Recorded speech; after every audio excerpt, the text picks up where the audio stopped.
Сәлеметсіздер ма?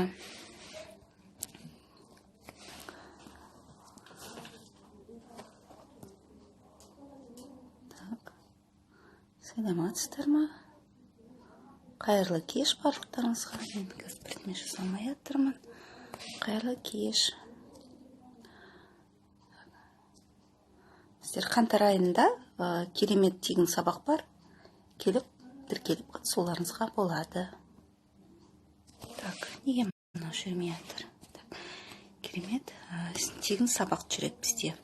Қаңтардың 17-сінде Астана уақытымен кешкі 7-де келіп қатысуларыңызға болады. Жаңа парақша пост салып қойдық, барлығы қатысамыз деп, алақай тегін лекция хештегін белгілеп жатыр, бірақ айтып кететін жандарым, егер подписать етпесеңдер, эфир сізге көрінбей қалады. Эфирдің басталған уақыты сізге хабарлама келіп, осы телефоннан келеді алдын ала. Сондықтан өздеріңізге тіркеліп қойсаңыздар, көріп отырасыңдар. Керемет ақпарат аласыңдар, түсінесіңдер, барлық нәрсе неден болып жатырғаны. Енді көп нәрселердің бәрі білмегендіктен, түсінбегендіктен болып жатыр. Ешқандай адам өзіне, айналасына ешқандай қиянат жасайын демейді. Әдейі ниетпен. Осы біздің ниетіміз дүзеу, дұрыс қой. Ешкімнің ала жібін аттамаймыз. Әйтеуір ата-анамыз тәрбиелегендей, ұятты білеміз. Үлкендер сыйлаймыз, жақсы өмір сүруге тырысып жатырмыз. Бірақ неге осы проблема бітпейді, жетіспеушілік, неге қарым-қатынаста осындай ренжітетін адамдар болады деп жатамыз барлығым. Соның бәрі неден болады? Сендерге түсіндіріп айтып береміз неден болатын. Біз енді соның бәрін біліп отырық, оны айтпасақ болмайды.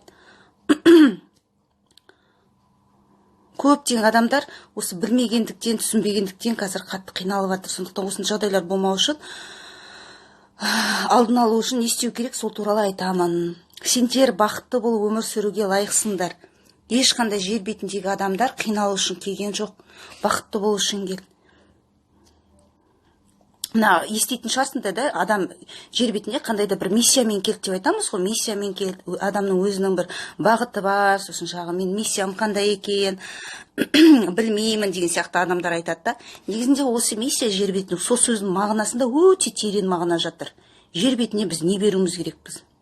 Жер бетіне ала беру емес мәселе, бірдеңе беруіміз керекпіз. Не болып кетті мынау, мен шықпай қалдым. Жер бетіне бірдеңе ала беру емес, ал беруде. Ал не береміз? Сол жерге келгенде, міне осы жерге тұрып қаламыз. Не береміз? Осы біз не береміз деген кезде бәрін тұрып қаламыз. Конкретно жоқ да, не береміз деген конкретно жоқ, нақты. Ал беру үшін біз материалдық әлемге өзіміздің материалдық денеміз арқылы үлес қосуымыз керекпіз. Бұл жерінде айта беретін болса, терең мағыналары бар. Так. Айта беретін болсақ, терең мағыналары бар. Бәріміз біле бермейміз, білмегендіктен, жаңағы менде баяғыда бір тренинг өтіп жүргенде қыз айтты ғой. Өзіміздің бала кездегі байлап тастаған қанаттарымызды сіз шешіп беруге көмектесіз деп. Яғни, біз аспаннан алып, жоқ нәрсені жасап бермейміз. Ол рас енді. Біз енді Құдайдан керемет күшті адам емеспіз. Бірақ Алла тағала біздің бәрімізге біріміз себепші қылып жаратады. Алайда, соғыс адамдар бірімізге себепші болғандықтан,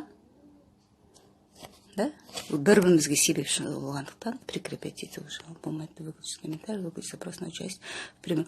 Алайда, бірімізге себепші болғандықтан, біздер өздеріңізге әліңіз келмей жатырған нәрселерді ғана шешіп беруге көмектесушіміз. Жаңа айтып кеттік қой да, адам өзінің қанатын байлап тастайды екен бала кезінде. Бала не істемейді? Бала қырсығып та істеуі мүмкін, бала ақ-қараны ажырата алмайды, бала ғой өйткені. Бала ненің дұрыс емесін білмейді. Құрттай кезімізде мамамыз дұрысты, папамыз деп, жаңағыдай вечерге жермей қойды, туған күнге жермей қойды деп ренжиміз. Ал кейін қуанамыз, әке-шешеміздің біздің дұрыс тәрбие бергенін, жұрттың үйінде қонбағаның, өз үйіне келгенің, сабақтан кешікпей жүрген, сол бар жақсы тәрбиелердің бәрін бойымызға сіңірдік былай қарап тұр. Сол сияқты бала өзіне көп нәрсені біле бермейді, ненің дұрыс емес, қай нәрсені біз өзімізге жасап жатырмыз да? бала ерегесіп істей беруі мүмкін. Сол сияқты бала кезімізде қалып қойған көп нанымдар, установкалардың бәрі осы әлі күнге дейін бізге кесірін тигізіп жүргенін түсінбейміз. Сондықтан осының бәрін арылу үшін біз не істейміз? Сендердің өзіңізді түсінуге шақырамыз. Неліктен проблемалар туындайды деген сабақ 17 қаңтар күні сағат кешкі Астана уақытымен 7-де, батыстың уақытымен кешкі 6-да өтеді.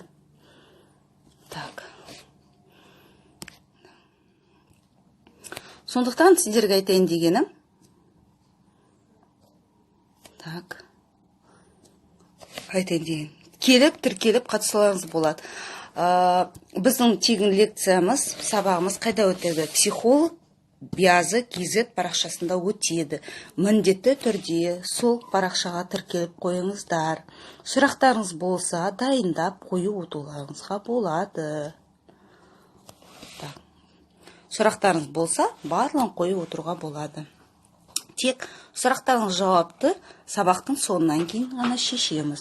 Әр адамның бойында өзінің сұрақтары болады. Қазір таңда психологқа келу өте қымбаттап бара жатыр. Өздерің байқайсыңдар да, неғұрлым сапалы психолог, соғұрлым бағасы өте қымбат. Новичоктер, стаж жинаушылар, олар жаңағыдай азғантай суммадан бастайды, оқып жинау керек, клиент қабылдау сондықтан ол баға байланысты. Көбісіміз психологқа келіп, сұрақтарымызды қоюға уақыт таппаймыз, ақша таппаймыз. Или болмаса өзімізге мәселемізді маңызды деп санамаймыз, өз сұрақтарымызды маңызды деп санамаймыз. Кейін деп біз жүре береміз да. Тағы да қандай күймен бір бала сияқты, мама-папамыз шешіп беретін сияқты күйде жүреміз. Так. Болмады ақыр. Ладно. Міне осындай жағдай, айтып кететін жағдайымыз. Егер қатысамыз десеңіз, қатысып қалыңызға болады, сұрақтарыңызды қойып алуға болады.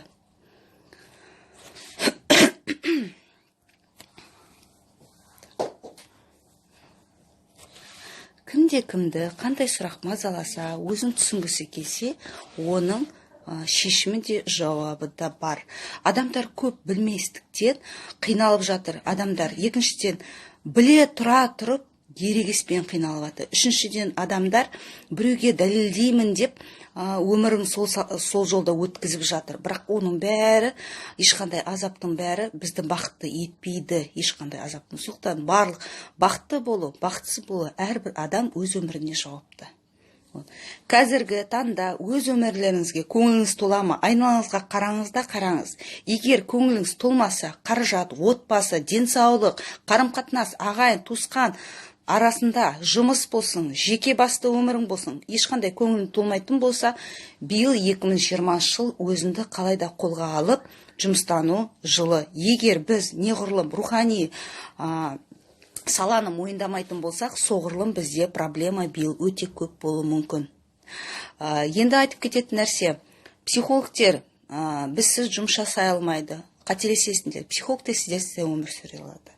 Психологтер сендерге көмектесуге, бағыт беруге тиісті міндетті емес. Психолог біріншіден ол дұрыс мамандырылған психолог болса, ол өз өмірін келісті қылды, жететін жетістіктеріне жетті. Сұраған адамдарға көмек үшін беруге әрине міндетті сұраған адамға. Ал сұрамаған адамға психолог келіп қол ұшын беруге тиісті де міндетті де емес. Себебі психолог олсыз да өз өмірін сүріп жатыр. Бұл жерде көмек, өзімізге қолдау, ол сіздерге керек. Біздер енді Алла тағаланың жолында жүргендіктен себепкерміз. Сіздермен бізді кездестіру Алла тағала болғандықтан бір себебін туғызып, осындай нелерді жасады. Белгі ғой, белгі. Алла тағала бізбен күнде сөйлесіп отыр ғой. Сіздермен біздерді кездестіріп, осындай бір белгілерді беріп отырады. Мына осындай маман бар, осындай сала бар. Өзінің алдынан бері іздеп таба алмай жүреді, мына кездестіріп өйстіп тұрады екен. 3 рет кездестіреді Алла тағала. 3-шіден кейін Алла тағала жақсы мейлі дейді. Бірақ ренжімейді ол Алла тағала. Ол Алла тағала ренжитін болса, онда ол Құдай болмас еді. Ешкімге ренжімейді. Тек қана жер бетінде адамдар ғана ренжиді екен болды. Ешкімге ренжімейміз, қоямыз. Қазір таңда бізде ешкімге ананы кешір, мананы кешір деп адамдар айтып жатады. Я кешірімді бол, жаңағындай өзіне зиян кешірмесең дейді.